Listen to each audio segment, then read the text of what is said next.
Depuis son arrivée au ministère de l'Environnement, Ségolène Royal a fait beaucoup parler d'elle, et pas seulement à cause de la naissance de son 4e enfant.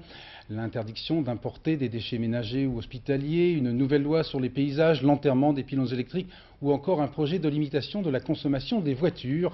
Telle une tornade verte, la Royal, Ségolène nettoie tout du sol au plafond. Portrait signé Nathalie Saint-Cric et Bernard Puissessou.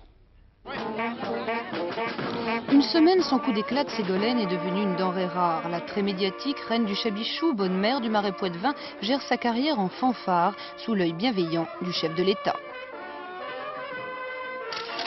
C'est une battante, disent les uns, elle en fait trop, persiflent les autres. Son premier conseil des ministres, elle y fait déjà une arrivée remarquée, en voiture électrique. Puis elle détourne l'autoroute Nantes-Niort, incite EDF à enterrer ses pylônes, s'attaque aux décharges un jour, lance une réforme du permis de construire le lendemain, un petit saut au sommet de Rio, avant de consacrer son été à bouter les déchets hors de France.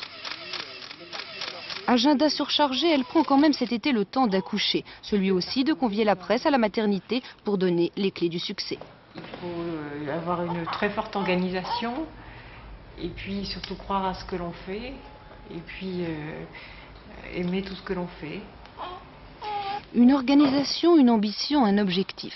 Ramener Robert Cail les déçus du socialisme qui ont fui vers les partis écologistes. Alors Ségolène occupe le terrain. Ségolène, c'est un feu d'artifice, disent ses collègues. Hier, c'était le bouquet. En dénonçant sans prévenir personne le contrat qui autorise le traitement en France des déchets australiens, elle a exaspéré Dominique Strauss-Kahn, fâché Pierre Bérégovoy. J'ai le sens de l'urgence, dit-elle, pour sa défense. Pourtant, n'a-t-elle pas été formée à bonne école, celle où l'on donne du temps au temps?